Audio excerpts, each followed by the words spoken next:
We welcome the Democratic nominee for president, Secretary Clinton, and the Republican nominee for president, Mr. Trump.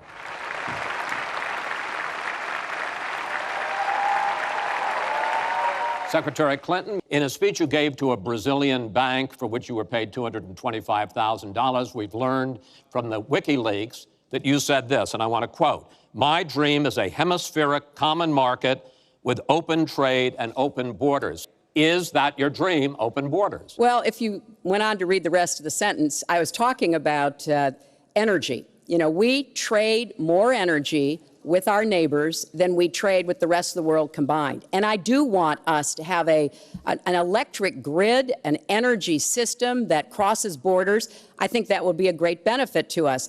But you are very clearly quoting from WikiLeaks. And what's really important about WikiLeaks is that the Russian government has engaged in espionage against Americans.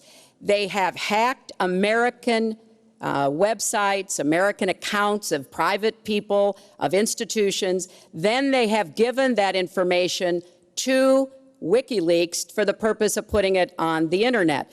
This has come from the highest levels of the Russian government, clearly from Putin himself, in an effort, as 17 of our intelligence agencies have confirmed, to influence our election. So I actually think the most important question of this evening, Chris, is finally, will Donald Trump admit and condemn that the Russians are doing this and make it clear that he will not have the help of Putin in this election? That was a great pivot off the fact that she wants open borders, okay?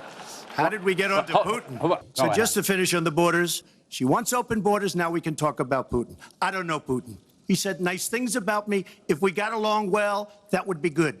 Look, Putin, from everything I see, has no respect for this person. Well, that's because he'd rather have a puppet as president of the United States. No puppet. And it's pretty clear. You're the puppet. It's pretty clear you won't admit that the puppet. Russians have engaged in cyber attacks against the United States of America. She has no idea whether it's Russia, China, or anybody else. I am not quoting she has myself. No idea. I am quoting Hillary, you 17. have no idea. 17 do you doubt 17 our military has and no civilian agencies? Well, yeah, he'd rather believe Vladimir Putin than the military and civilian intelligence professionals who are sworn to protect us. I find that just absolutely She doesn't like Putin. Excuse me. Putin has outsmarted her in Syria. He's outsmarted her every step of the way. I do get to ask some questions. Do you condemn any interference by Russia in the American election? By Russia or anybody else? You condemn their interference? Of course I condemn. Of course I can. I don't know Putin.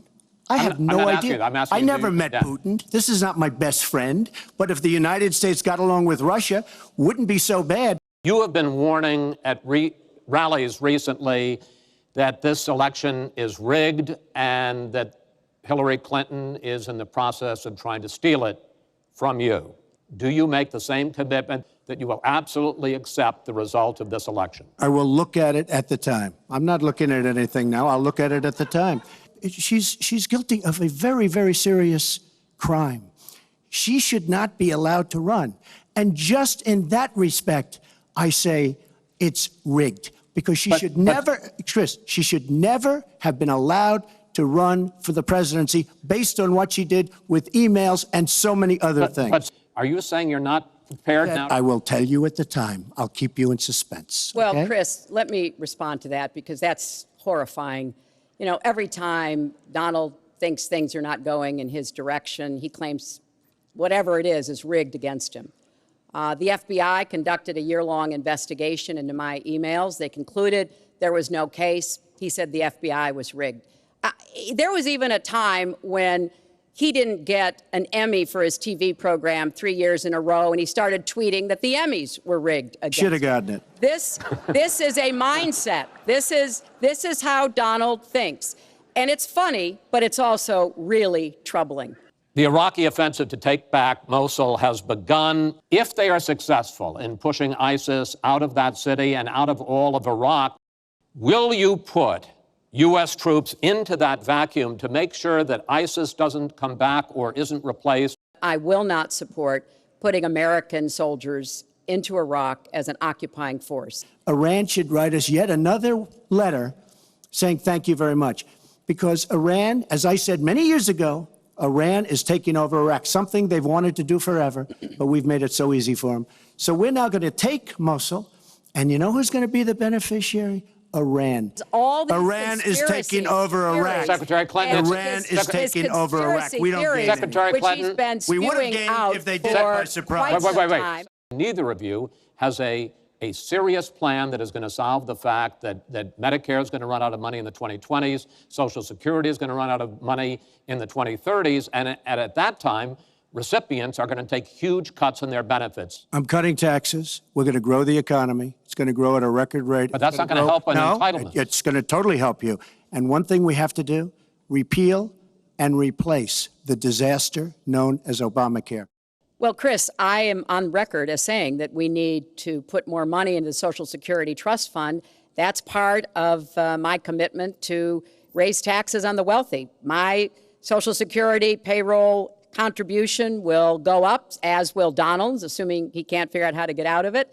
But what we want to do is to replenish the Social Security Trust Fund by making sure that we have sufficient resources. Tell the American people why they should elect you to be the next president. You know, I've been privileged to see the presidency up close, and I know the awesome responsibility of protecting our country and the incredible opportunity of working to try to make life better for all of you. I have made the cause of children and families really my life's work. That's what my mission will be in the presidency. I will stand up for families against powerful interests, against corporations. I will do everything that I can to make sure that you have good jobs with rising incomes, that your kids have good educations from preschool through college. I hope you will give me a chance to serve as your president. Make America great again. We're going to make America great. We have a depleted military. It has to be helped, has to be fixed. We have the greatest people on earth in our military. We don't take care of our veterans. We take care of illegal immigrants, people that come into the country illegally, better than we take care of our vets. That can't happen. Our policemen and women are disrespected. We need law and order, but we need justice too. Our inner cities are a disaster. You get shot walking to the store. They have no education. They have no jobs. I will do more for African Americans and Latinos than she can ever do in 10 lifetimes. And we are going to make America great again, and it has to start now. We cannot take 4 more years of Barack Obama, and that's what you get when you get her. One thing everyone here can agree on, we hope you will go vote.